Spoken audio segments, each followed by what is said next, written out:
Hey girls, Erin here. I wanted to take just a minute to touch base with those of you who have taken our daily Bible reading challenge. Or maybe you're a reader of this blog and you haven't taken that specific challenge, but you're making an effort to read God's Word more this year. I think that's great.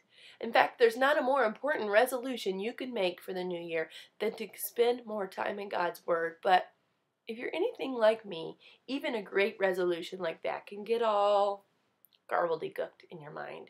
It can become more like something to check off your to-do list, or you can approach Bible study a lot like you do your science homework. You just want to cram it in your brain so that you can say that you've done it in order to pass the test, and then it's gone. Maybe that's not how you approach science homework, but it's how I did. You see, the point isn't just the reading of the Bible. It's not just something that you do to say that you've done it.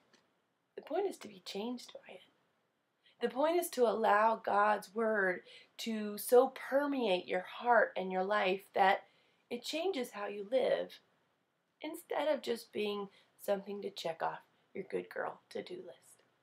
I was reading in Psalm 119 this week, and I came across 3 verses that I think really speak to this well. Verse 18 says, "Open my eyes that I may behold the wondrous things out of your law." You see, we need God to really do the heavy lifting when it comes to being changed by the Word. We need to come to Him and say, I don't understand all of this, God.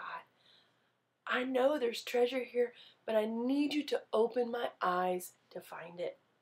In verse 19 it says, "I'm a sojourner on the earth. Hide not your commandments from me." I think we all feel that sometimes, like, I'm just a person and this is a little bit hard to understand. But the psalmist just lays it out there and says, God, I'm just here on earth and I need you to tell me what this means. Verse 20, "My soul is consumed with longing for your rules at all times." The psalmist goes to God and says, open my eyes, God, so that I can find the treasures that are in your Word. I think it's a powerful prayer, and I think it's one that has the power to move us from just seeing Bible study as something we should do, we ought to do, or we do to impress others, and making it into something we do to be changed. So for those of you straight A students, I want you to consider this next bit extra credit for the Daily Bible Reading Challenge. I wanted you to take these verses from Psalm 119, 18 through 20, and I want you to pray them every day for a set amount of days. Maybe it's 10 days, maybe it's 30 days, maybe it's every day of this challenge this year.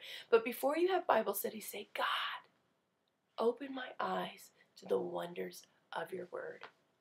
It's a prayer I'm going to be praying in the coming days, and I can't wait to touch base with you soon and find out how this prayer has moved you from checking Bible study off your to-do list to going to God and saying, change me. Help me to see the wonders in your Word.